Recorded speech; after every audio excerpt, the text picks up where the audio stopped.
ဇလန်းစမှာတော့လူတိုင်းတွေကြောင်းလို့ရတဲ့ gate တွေအကြောင်းနဲ့စတင်ထားပါလေဒီဘက်တွေပွင့်လာနိုင်အထဲကဘာထွက်လာမလဲဆိုတာဘယ်သူမှမသိနိုင်တဲ့အတွက်ယူရီဟာကြောက်လန့်တုန်လှုပ်နေပြီး gate တွေမပွင့်လာဖို့ပဲဆူတောင်းနေကြတာပါဒါပေမဲ့အဲ့ဒီကြောက်ရွံ့မှုတွေကိုရင်ဆိုင်ပြီး gate တွေထဲကိုခုံဝင်ရဲတဲ့သူတွေကိုတော့ကျွန်တော်တို့က hunter တွေလို့ခေါ်ဆိုကြပါလေတစ်ဖက်မှာလည်း hunter association ရဲ့ support တပါးမှမှာတော့အခြေအတင်ဖြစ်နေကြပါလေ hunter တယောက်ဖြစ်တဲ့ Mr. Sound ကိုဘာလို့ခဏအဖွဲ့ထဲထည့်ပြီးနေရလဲဆိုပြီးဝန်တန်းတွေကအထက်လူကြီးကိုအပြစ်တင်နေကြတာပါ။စောင်းကျင်တို့ကအားနဲ့လွတ်နိုင်ကြောင်းသူ့ကိုအဖွဲထဲထည့်ရင်လူစီလောင်းတွေကိုပဲလိုက်သိမ်းနေရလိမ့်မယ်လို့သူတို့ကစိုးရိမ်နေကြတာဖြစ်ပါတယ်။အဲ့ဒီအချိန်တုန်းကစောင်းကျင်ရဲ့အခြေအနေကတကယ်ကိုဆိုးရွားခဲ့ပါလေ။သူဟာအေးရက်မှုဆိုတယောက်ထိပြီးသူရဲ့မျက်နှာပမာဏဟာအနှိမ့်ဆုံးတဲ့ကအနှိမ့်ဆုံးပါပဲ။သူရဲ့မှတ်တမ်းတွေကိုကြည့်လိုက်ရင်လေဒဏ်ရာတွေကအပြည့်ပါပဲ။ Injury A ကနေ Injury E ရဲ့ထိအကျဉ်းချင်းဒဏ်ရာရခဲ့လာကြောင်းသူအခုထိအထက်ရှင်နေတာဟာအန်အော်ဆရာလို့တောင်ပြောလို့ရပါလေ။သူဘာလို့ဒီလောက်အထိအန်ဒီရများတဲ့ဟန်တာအလုပ်ကိုဆက်လုပ်နေတာလဲဆိုတဲ့အကြောင်းရင်းကတော့အရန်ကိုစိတ်မကောင်းစရာကောင်းပါလေသူရဲ့မိခင်ကသာရအိတ်စချင်းယောဂနဲ့ ICU ထဲမှာရှိနေတယ်လို့ညီမထစ်သူကလည်းအထက်တန်းကျောင်းတို့ပဲရှိပါတယ်လေမိသားစုအတွက်ငွေလိုလာကြောင်းသူကအသက်ကိုရင်းပြီးအလုပ်လုပ်နေကြရတာပါအတင်းသားတွေကဂျိုးကိုအလုပ်နာဖို့တိုက်တွန်းခြင်းပေမဲ့သူတို့မှလည်းတခြားနည်းလည်းမရှိပါဘူးအဲ့ဒီချိန်မှာစိတ်ဝင်စားဖို့ကောင်းမဲ့အစီအစဉ်တစ်ခုထွက်လာပါတယ်အဲ့ဒါကတော့ BRS Healer တယောက်ဖြစ်တဲ့ Lee Joo-hee ပါဂျူဟီဟာအရေးချင်းရှိတဲ့ဟီလာတယောက်ဖြစ်ပေမဲ့ကြောက်စိတ်ကြောင့်ဟန်တာအလုပ်ကိုမလုပ်ချင်တဲ့သူပါ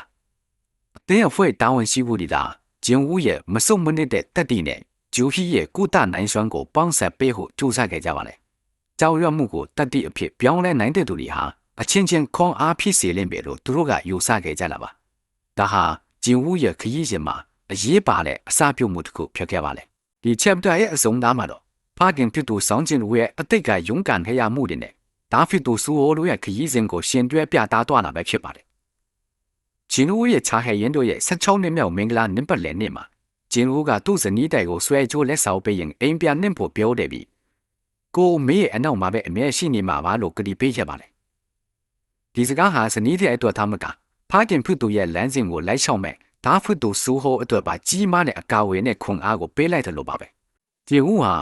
Arise ဆိုတဲ့စကားလုံးနဲ့အတူကောင်းကင်ယံကကိတ္တကားကိုဖွင့်ဖို့ပြင်ဆင်လိုက်တဲ့ချိန်မှာအင်အားကြီးမားတဲ့တည်ရှိမှုတွေဟာတခြားကဘာကကြောက်စရာကောင်းတဲ့အရာတွေကိုဆွဲဆောင်နိုင်တာမလားဆိုပြီးပြောလိုက်ပါလေ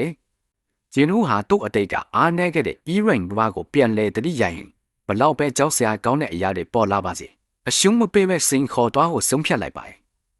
ဒါဟာဂျင်ဝူရဲ့ဇလန်အဆုံးသတ်ဖြစ်ပြီးမြဲဒါဖြစ်သူစုဟိုရင်ဆိုင်ရမယ့်ကဘာတိရဲ့အစာပဲဖြစ်ပါတယ်chapter 200ရဲ့အဆုံးသတ်မှာတော့ Reading Studio ကနေစာဖတ်သူတွေကိုနှုတ်ဆက်စကားပြောကြားထားပါလေ။အထူးသဖြင့်သူတို့ရဲ့လေးစားရတဲ့ဆရာဖြစ်သူ Mr. Jancy Rat ကိုရည်စူးမိဒီ side story တွေကိုအကောင်းဆုံးအဆုံးသတ်နိုင်ကြတာဖြစ်ကြောင်းဖော်ပြထားပါလေ။ Jancy Rat ဟာ solo leveling ရဲ့မူလ artist ဖြစ်ပြီးသူဟာဇူလိုင်လ23ရက်2022မှာဦးနောက်သွေးကြောပေါက်ခြင်းကြောင့်ကွယ်လွန်သွားခဲ့ပြီဖြစ်ပါလေ။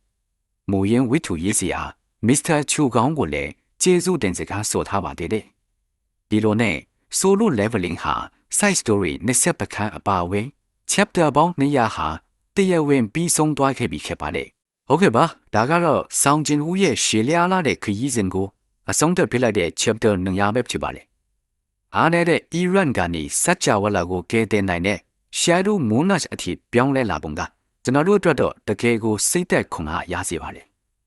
ဒီဗီဒီယိုလေးကိုသဘောကျတယ်ဆိုရင် Zone of Art ကို like နဲ့ subscribe လုပ်ထားဖို့မမေ့ပါနဲ့ခင်ဗျ